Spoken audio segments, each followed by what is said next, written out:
Welcome to a very special episode of Rhythm Encounter, RPG Fans Music Podcast. I'm your host, Marcos Gaspar, Wild Armor on the boards, and today we have a very special guest with us. He's a composer, producer, arranger, and hails from Northwest Arkansas, not to be confused with Arkansas. He co-founded one of the longest-running video game music cover bands, the OneUps, and brought together a group of ace arrangers to form a little something called Bad Dudes. Ladies and gentlemen, today we have Mustin in the house. Hello, what's up? Oh, nothing much. How's it going with you, Mustin? How are you doing today? I'm doing all right. How are you doing? Oh, I'm just doing wonderful, wonderful. Really excited to have you here on the show today. Thank you. I'm glad to be here. All right, excellent. All right. Now, there's a lot of things I want to talk about in this feature, but one thing I want to make sure that everyone's clear on. Can you do me a favor and just tell me who the Bad Dudes are? The Bad Dudes is my group of producer friends that make video game music arrangements along with other cool stuff, original music, video game soundtracks, whatever. But I brought these friends together to do some really cool video game music arrangement projects specifically. So they are my Bad Dudes. And Bad Dudes they are. One of my favorite albums is Chronotorious. Absolutely love that album. As soon as I saw that pop up, I was like, I must own this. I must own the physical copy.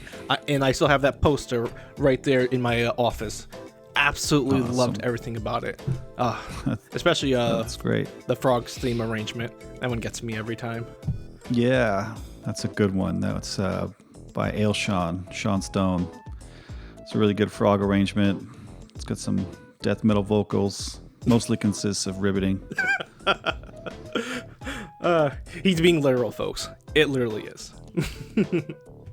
But speaking of great arrangement stuff, I am very excited about this EarthBound album that came about from the You Are Now EarthBound Kickstarter, and the name of the album is Psychokinetic, which is a wonderful album title. I love it. Absolutely dazzling.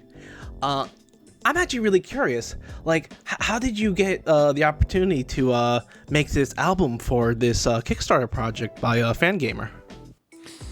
I was introduced to Fangamer at a convention called Nerdapalooza in Florida.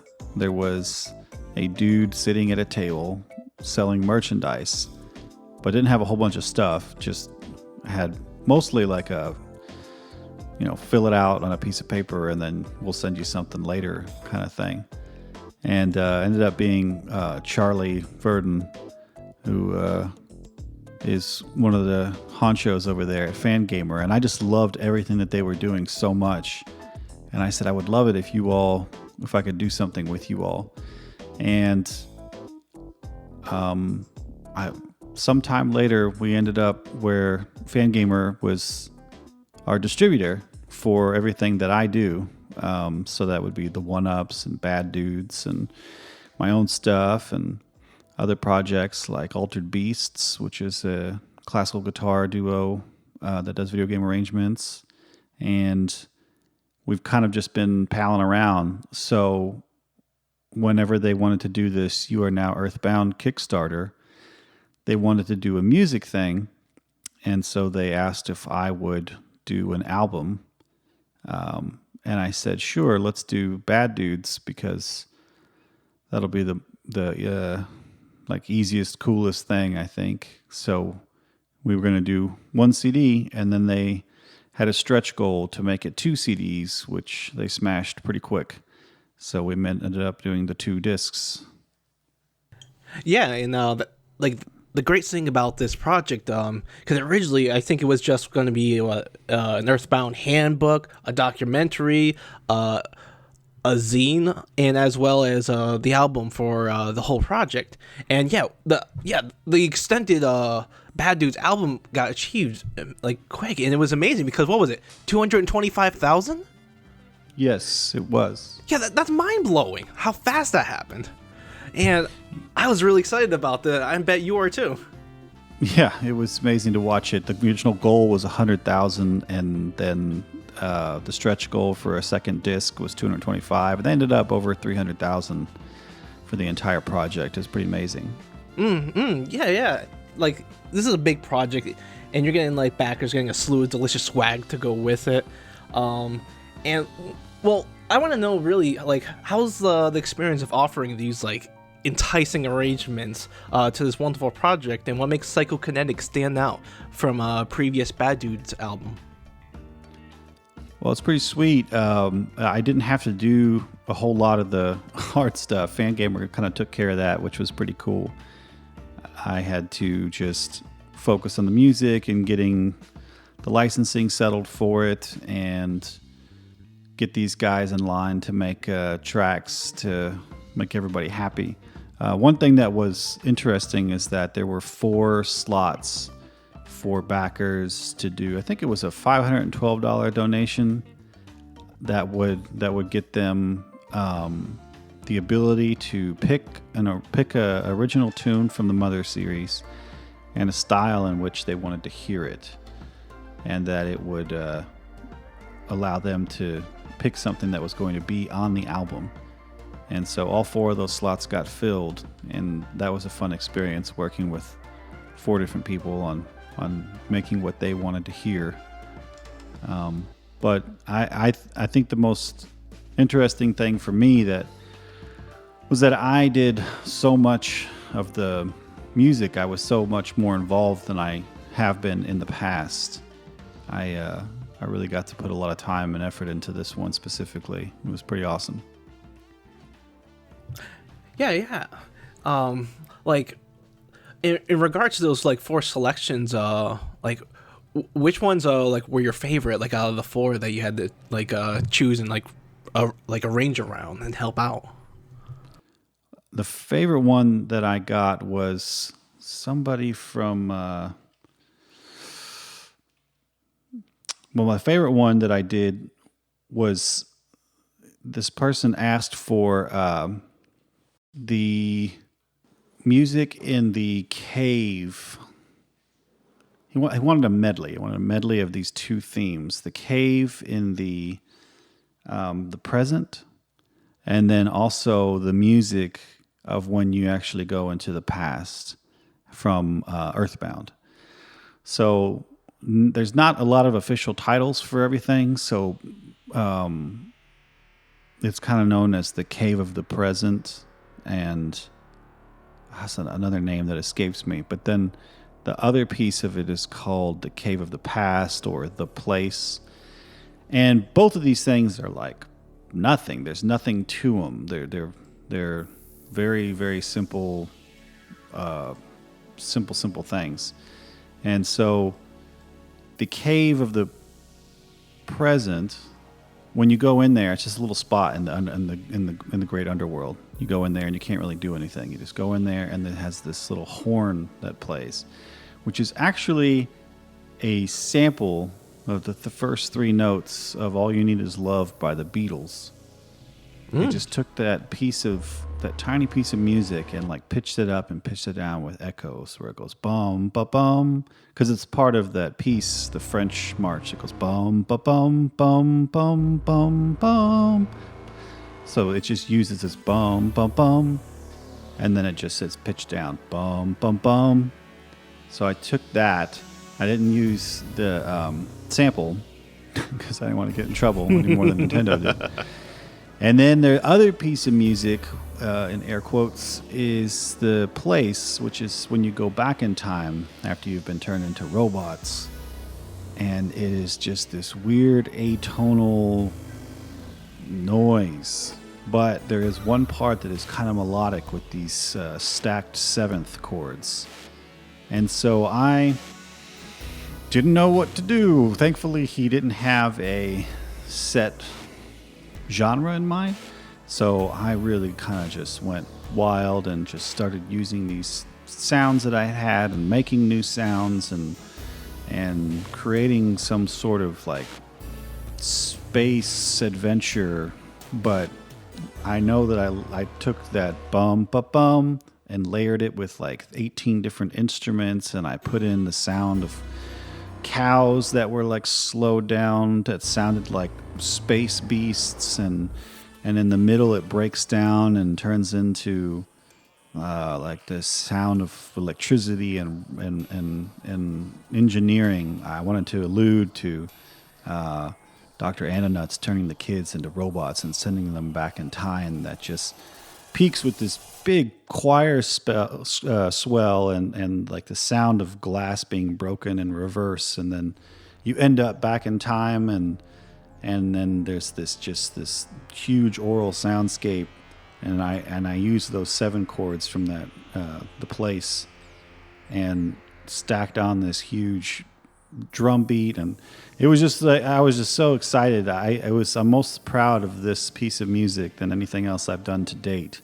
because it was me being really challenged because I had to do this for this person, and I was able to really be creative about it because there was so little source material to work with. So if you were to listen to those 2 source materials and then hear what I did, I think that you can hear how much fun I had with it. Yeah, and you turned it into like a very thematic experience, maybe your own little symphony fantastique in the EarthBound realm. And to go with that, because that really interests me when composers or arrangers have to really like bring what they've learned to the table and overcome a boundary. I'm curious, like going with that stylistically, the source material to the 3 Mother Games OSTs were already over the map. From what Bad Dudes chose to arrange from like your picks, did you find the arrangers intentionally working with music that fit their style, or did you give any directions for arrangers to push the OST's melodies into new directions in terms of musical subgenres or anything like that? Well, one of the requests, somebody wanted to hear the Hero's Return, which is one of the ending themes in EarthBound, and they wanted to hear it in a style of music called post-rock. And post-rock is a very melodic, usually 2 guitars, drums, bass, and keyboard kind of sound that usually is instrumental. There's a band called Explosions in the Sky that makes that kind of music. And I thought that my dude Jiggin John T, which is JJT, a.k.a. John Titterington, that he would be able to do that best. As much as I wanted to try my hand at it, I was pretty inundated with other tasks. So I definitely delegated that one to him, and I did in the best way because he went above and beyond. There's no way I could have done it as well as he did, and the person that requested it was very happy with it, which is also very awesome. But I just kind of let people pick. I said, this is what we can license. This is what we can't. Here are the guidelines. And people kind of went with what they do best. I did make Dale North do, again, an extended version of a arrangement that he did for an album a long time ago called Bound Together. It was a free internet download, and a lot of us Bad Dudes were on that album, but that was just a free album that a guy named Joe Cam put together many moons ago. And Dale North did a version of Pollyanna that was very R&B ballad, and at the very end had some of the original vocals from the studio arrangement album that only came out in Japan. Just some really simple lyrics, and everybody seemed to like it a whole lot, so I asked him to just do an extended version of that, like the whole song, because he did only use a snippet of it. But otherwise, people, I let everybody kind of do what they want. The only time I really did do that on a project was when we did, the Bad Dudes did Super Dodgeball. And then that we did an album called No Balls, No Glory. And we took the music from Super Dodgeball, and then I assigned them by I assign them by ethnicity or origin country on some level. So it wasn't perfect, but my friend Digidis, which is Frank Ventend, I made him do Iceland because he was the closest to it, being in Holland, the Netherlands. And then Kaijin, Tim Sheehy, he's of Chinese descent, so he did China. And Maze Dude was my All-American guy, so I had him do, the USA. And then Waleed, which is Zyko, he's from Egypt, so I made him do Kenya. So that's the only thing where I did something like that. Because at least he was on the same continent, right? Yeah, but anyway, close enough. Yeah. Yeah, so that's really interesting. And, to actually get into, the mother music, across the 3 titles in the Mother franchise, do you find yourself gravitating to any one of the game's soundtrack, over the others? There are some hardcore fans that consider Mother 1 underrated, while other feels that Mother 3 gets overlooked because it's newer than Mother 1 or 2. I think they all have their own merits. For me, I like EarthBound because I've actually played the game as opposed to Mother and Mother 3. But so much of what is in EarthBound is recycled Mother music. And those initial arrangements are pretty neat. The Paula theme, I'm not sure what it actually is in Mother, but the 8-bit composition of it is very, very interesting. Same with the music. It's called Save the Miners on one of the things, but it's not really in a mine per se. It's the music that plays in most of the dungeons. The first time you hear it is when you fight Captain Strong in EarthBound, the police chief, the corrupt police. But the way that one sounds in the original Mother on 8-bit is really cool. And then, of course, Mother 3 has some fantastic compositions. Gentle Rain is just mind-blowing. And one of the people asked for Monkey's Delivery Service on the album, which is a very awesome, interesting accordion tango style kind of piece. So there's just all kinds of great stuff. But for me, I've been listening to EarthBound for years and years and years, so that's kind of my favorite. That's really cool. Yeah, I'm actually surprised that the Psychokinetic even was made available.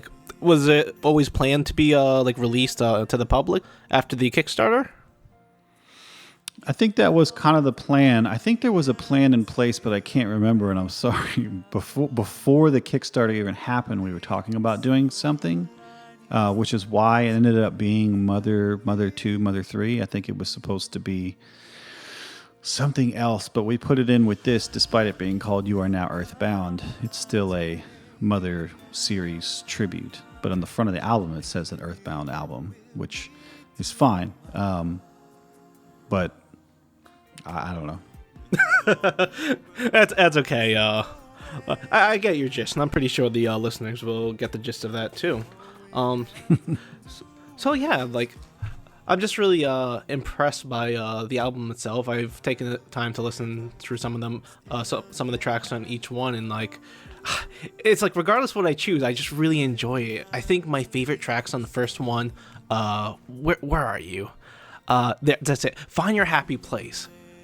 Really love that. So when you mentioned just the good work in Mother 3, I was like, yeah, you're right, because that was amazing, and I can only imagine how the original sounds. Because I haven't yet listened to Mother 3's soundtrack, and I kind of want to push that back until the game actually comes out, which heaven knows when that's gonna happen. I think it might be. I think it might be soon.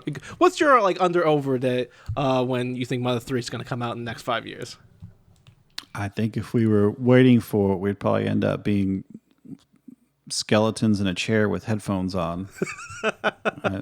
I don't know. I just don't think it's going to happen.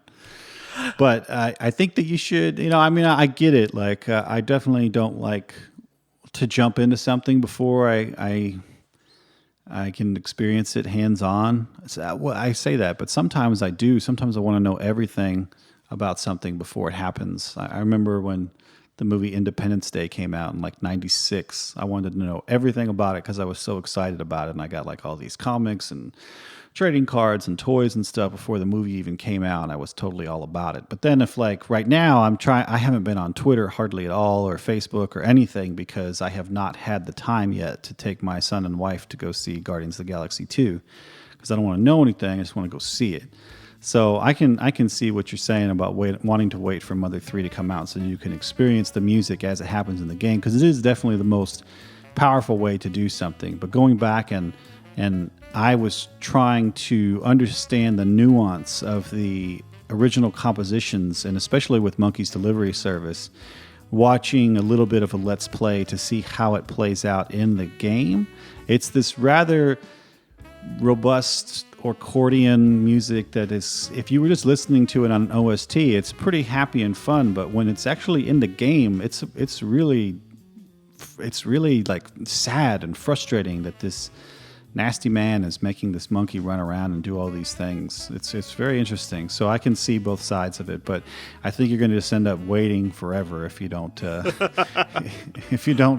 ahead and listen now. I bet, you know what, here, just wait a little while longer and hold out and you're like, you know what, I'm going to listen to this Mother 3.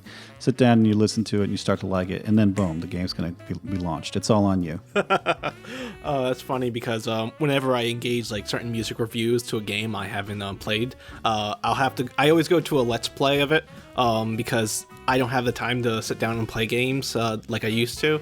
So I'll go to a Let's Play, I don't want to say fast forward, but just like skip around to listen to the music, get a little bit of context, because it's always that like that intimate like relationship you have while playing a game and experiencing the music for the first time. Kind of like for me, it was Final Fantasy VII, One Wing Angel, when finally reaching to that part, because it's like, what? They're singing in a PlayStation game? No.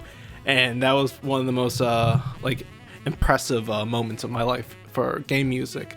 And I thought, wow, like this is amazing. Went through with a whole bunch of more RPGs to like get that feel, and I just grew to like just love hearing things in context. There are times where like Mother 3, I'm pretty sure this is going to happen. I'm going to have to listen to that outside the game because I don't want to watch a Let's Play of it.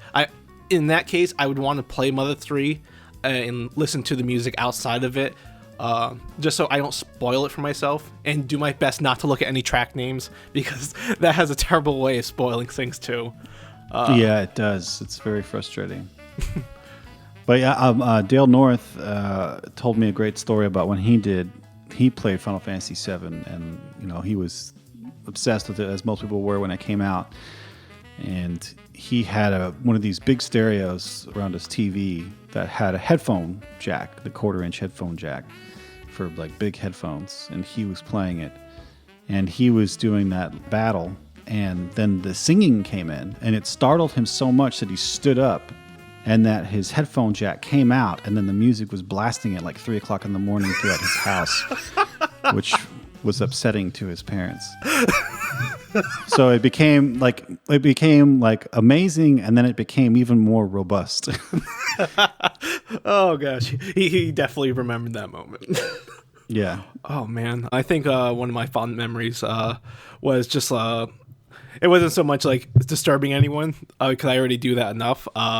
It's like recording, like it was like the final battle with against Ganon in Ocarina of Time, recording that on a tape recorder, and then just listening to that like in my room, and just like, man, this is real music. This is real. Yeah. Oh jeez. Oh, but I'm getting sidetracked.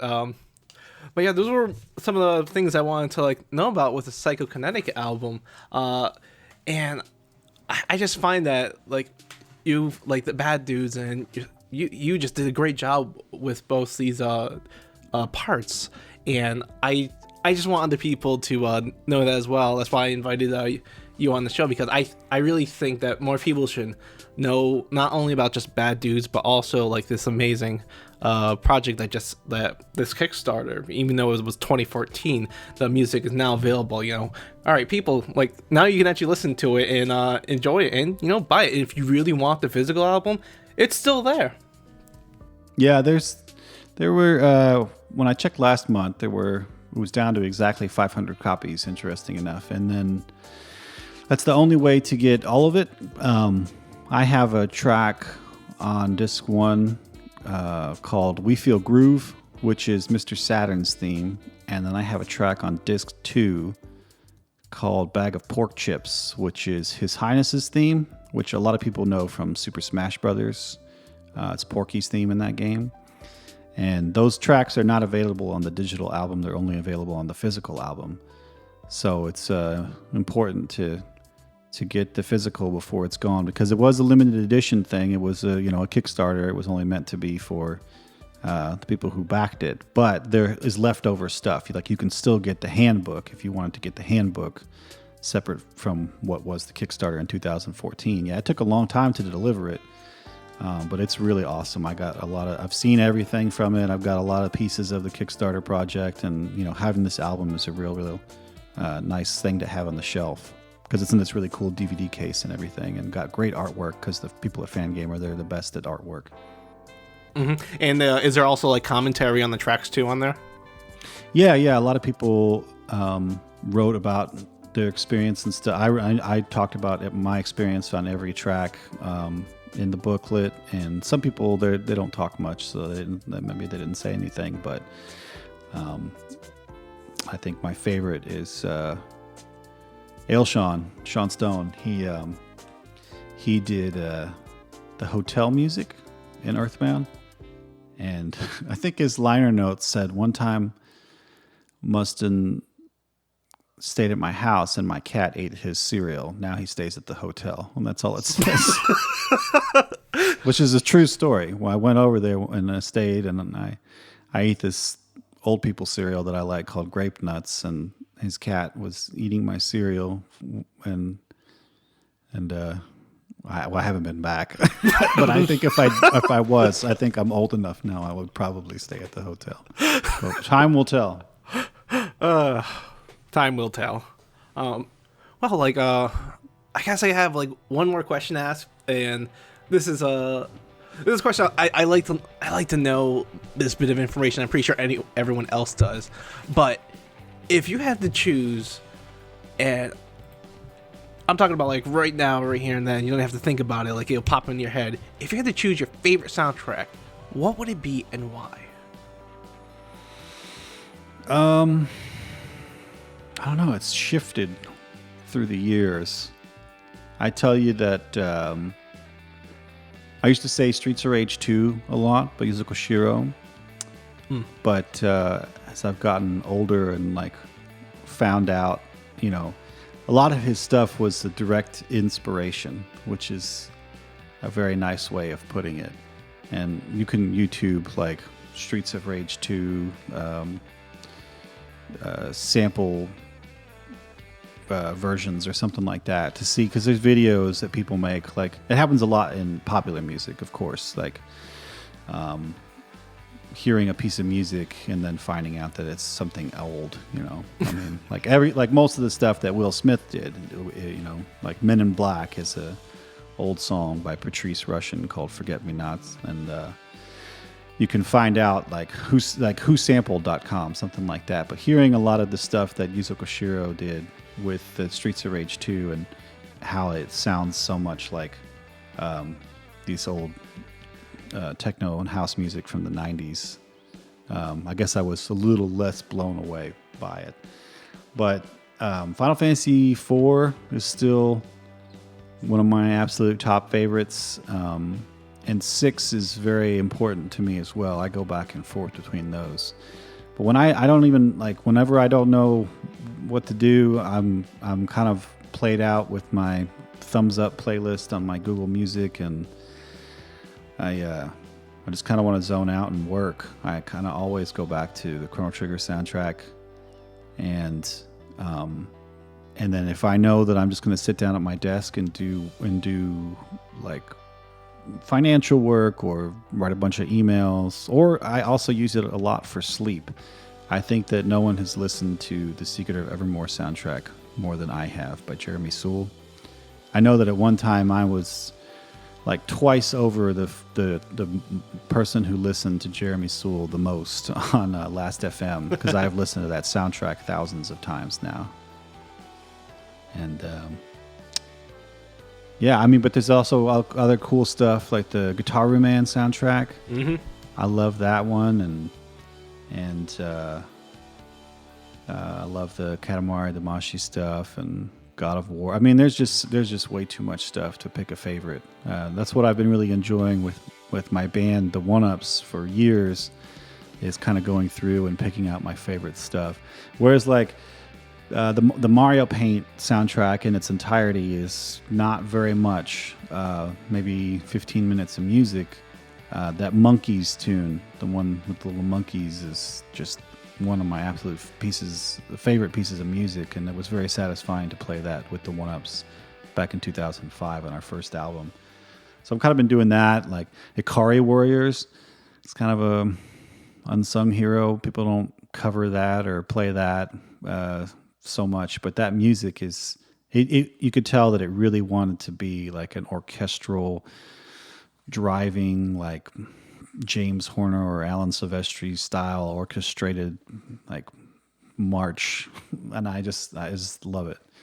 So there's all kinds of stuff. I mean, I just love music, and there's so much video game music that I like.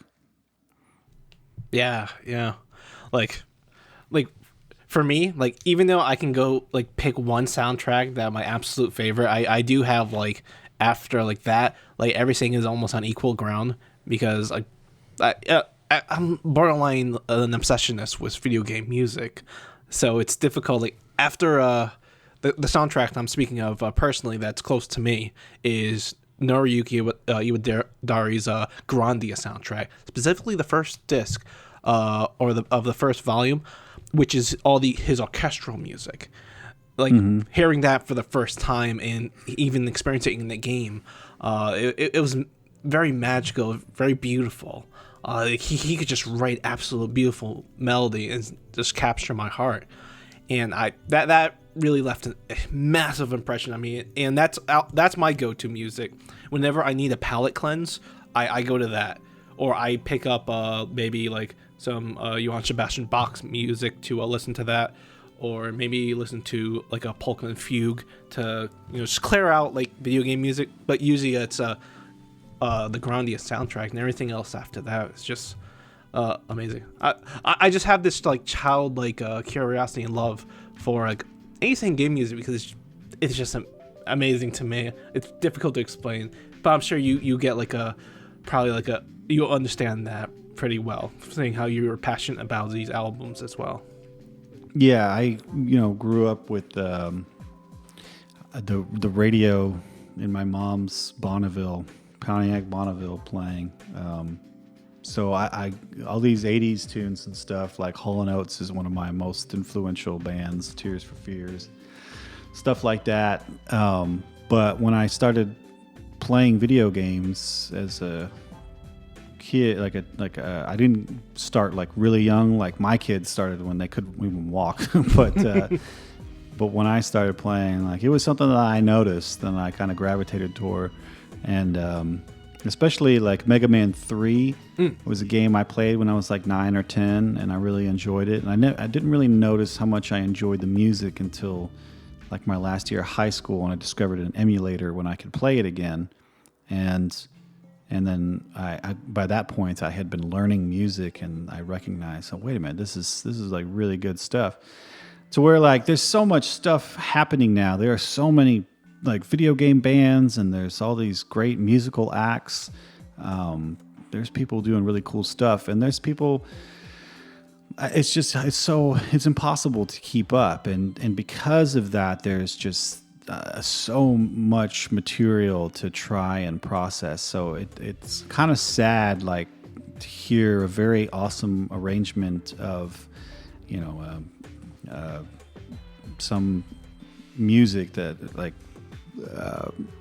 let's say another Mega Man, like just somebody did this and it's really awesome, but it just doesn't like catch me in a way, you know? And I've heard like some really great Zelda mixes that I just, didn't keep. I just listened to it and kept on going. But every once in a while, something happens. I think 3 or 4 days ago, my friend Brentelfloss sent me a video because he knows we have a mutual love for Mega Man 3. He sent me a video of, I think it was a Swedish orchestra doing Mega Man 3, or a Mega Man medley that started with 3. And it was just amazing. I got chills for the first time in a long time. I hadn't really experienced that in a while, where I've heard an arrangement of this stuff, because I've heard so many arrangements. And another person that does that for me is James Landino. This guy is this EDM kid, and he's just amazing. I heard him do a Hyrule Dungeon arrangement, and immediately it was like, I love this guy. So that's like two very different things. Like, here's this awesome symphonic orchestra, and here's a kid making Zelda beats in his bedroom. But both had this equal power over me, from this nostalgia, but also this like good music and this great production and this great arrangement and these clever ideas that not everything gets to have. But I think having a really big appreciation for video game music, especially from a little kid and hearing all this stuff, has made me just love all kinds of music. I've constantly find that I'm asked to change the song. I feel like I might have the most, varied palette out of my friends and family, because my music will switch around from, a death metal track to a video game arrangement that's done on piano, to some hardcore rap, and then to some classical music being played on a theremin, to it's just I love it all, but not everybody can really keep up with it like my brain does, for some very strange reason. I'm not trying to say like I'm cool or anything. It's just, if anything, it's kind of a curse, because it makes it harder to concentrate on one thing at a time. Mm-hmm. Yeah. And I don't think it's strange at all. That's something I go through as well. Like, for me, like, one day I'll listen to maybe Gunther Schuler's atonal music with like a string quartet, or maybe Shostakovich piece of music, and then switch over to, hey, maybe I want to just listen to Mega Man 5. I grew up on that and just absolutely love that soundtrack. That was my first Mega Man.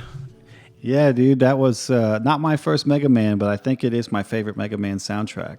Gravity Man is like one of the best. Oh my gosh, yes. Oh, that, and what was that other place? I also enjoyed the Wave theme, and just the title screen music. That was killer.